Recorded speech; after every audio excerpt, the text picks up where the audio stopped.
अस्सलाम वालेकुम, मैं हूँ रिजवान अशरफ। कल रात को शहबाज शरीफ ने एक इशाइया अरेंज किया इस्लामाबाद में प्राइम मिनिस्टर हाउस में, जिसके अंदर तमाम की तमाम इत्तेहादी जमातों ने शिरकत की।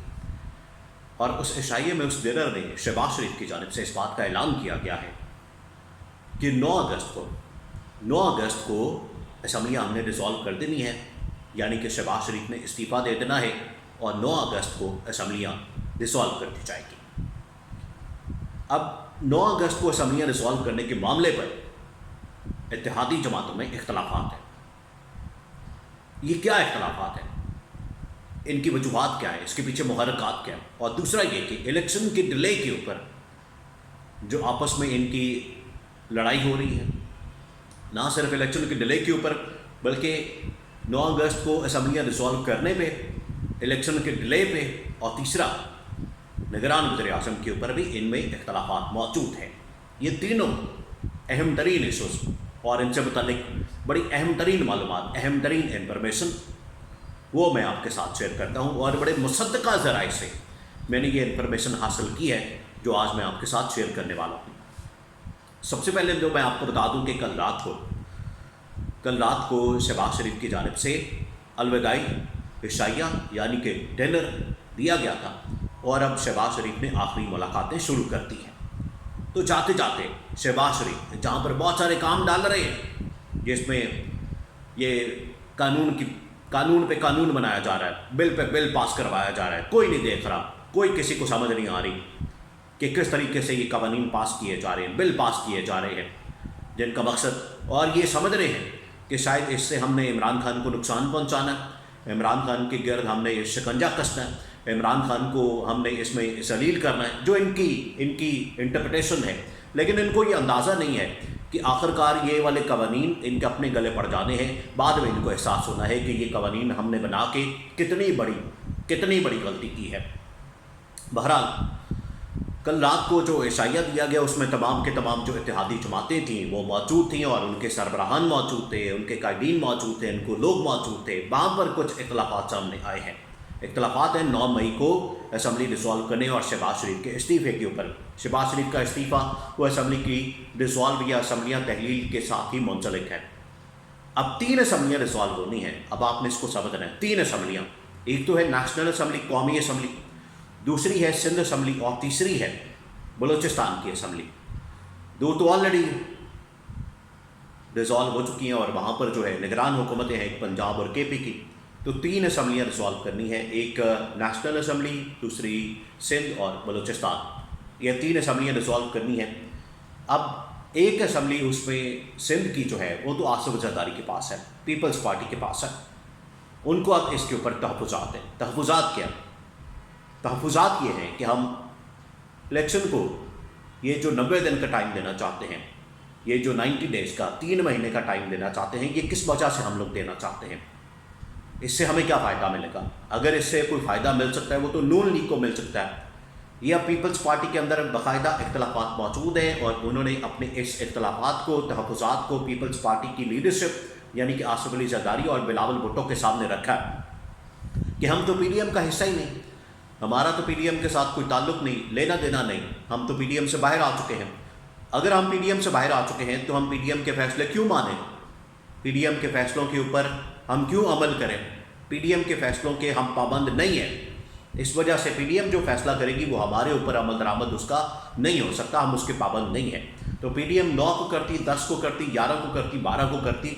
इसका मतलब ये है कि पीपल्स पार्टी सिंध में असम्बली रिजॉल्व नहीं करना चाहती अनटिल अनलेस जब मुद्दत पूरी ना हो जाए, और मुद्दत पूरी होनी है 12 अगस्त की रात 12 बजे।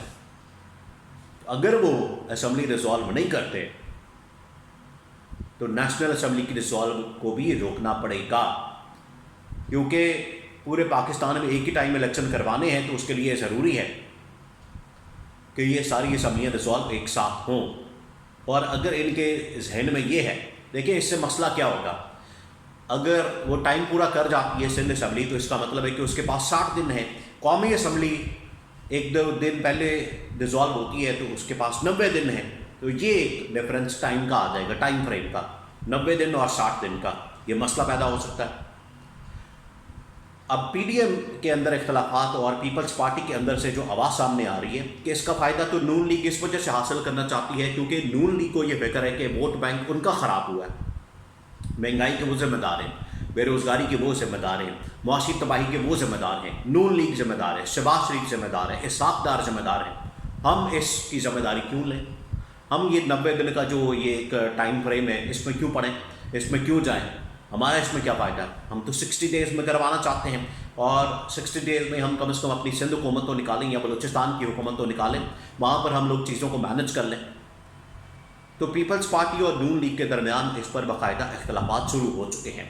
نگران وزیر اعظم کے اوپر بھی نام فائنل نہیں ہو رہا، اور نگران وزیر اعظم کا نام فائنل اس کے لیے تو اب پی ڈی ایم جو حکومت ہے اور جو اسٹیبلشمنٹ ہے ان میں اب اختلاف ہے، ان میں اب لڑائی ہے، اور اس کے اوپر یہ ون پیج پہ نہیں ہے۔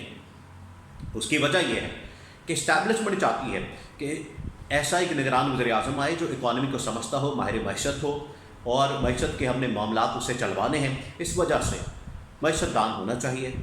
اس کے لیے حفیظ شیخ اور حفیظ پاشا جیسے ناموں کے اوپر غور کیا گیا اور ان کے نام لیے جا سکتے ہیں، لیکن ایک پی ڈی ایم جماعتیں یا نون لیگ اور پیپلز پارٹی اس معاملے میں یہ ایک پیج پر ہے کہ ہمیں ایک ایسا نام اور کم از کم اپنی پارٹی سے ہی دے دیں کہ یہ بالکل جمہوری قدروں کے خلاف، جمہوریت کے خلاف، آئین اور قانون کی روح کے خلاف ہے کہ اپنی پارٹی سے وہ بندہ لے آئے۔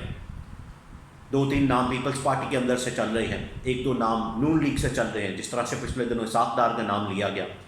تو یہ تو جمہوریت کے خلاف ہے، آئین اور قانون کی جو روح ہے اس کے خلاف ہے کہ ایک ایسا شخص نگران وزیر اعظم لگ جائے جو ایک پارٹی کا سربراہ ہو، پارٹی کا عہدیدار ہو، پارٹی کا منسٹر ہو، سٹنگ منسٹر ہو، وہ کیسے نگران وزیر اعظم ہو سکتا ہے؟ غیر جانبدار ہو سکتا ہے، نیوٹرل ہو سکتا ہے، جو اس کا کانسیپٹ ہے۔ اب یہ اسی طرح کا تماشا انہوں نے کے پی کے اندر لگایا ہوا، اور پنجاب کے اندر بھی کچھ ایسی ہے کہ یہاں پر یہ نون لیگ حکومت چلا رہی ہے پنجاب کے اندر، اور کے پی کے اندر جمعیت علماء اسلام اور اے این پی چلا رہے ہیں، تو یہ تو پھر نگران حکومتیں نہ ہوئی۔ تو اس طرح سے آئین اور قانون کی جو روح ہے اس کو مجروح کیا، جو یہ آئین اور قانون کی باتیں کرتے ہیں اور جمہوریت کی قدروں کو توڑا، ان کو پامال کیا، جو یہ جمہوریت کی باتیں کرتے ہیں۔ تو نگران وزیر اعظم کے اوپر بھی ابھی اختلاف رائے موجود ہے۔ اور تیسرا معاملہ الیکشن ڈیلے کے اوپر کہ الیکشن ڈیلے سے بچنے کے لیے ہمیں کیا کرنا چاہیے۔ اب شہباز شریف اس کے اوپر بضد ہیں کہ الیکشن ڈیلے ہم نے کرنا ہے اور 6 مہینے تک لے کے جانا ہے۔ انہوں نے تو اس بات کا اعلان بھی کر دیا، ایک انٹرویو میں انہوں نے بات کر دی کہ نئی مردم شماری کے مطابق الیکشن ہونے چاہیے۔ اگر نئی مردم شماری کے مطابق الیکشن ہوتے ہیں تو اس کا مطلب ہے کہ یہ معاملہ کچھ 6 مہینے آگے چلا گیا، تو 6 مہینے تک ملک میں آپ الیکشن انتخابات بھول جائیں۔ اور پاکستان میں اگر اس ٹائم کرائسس، بحران، جو معاشی، سیکیورٹی کا، سیاسی جتنے بحران ہیں، ان کا صرف اور صرف واحد حل صاف اور شفاف انتخابات ہیں، جتنا جلدی ہو سکے۔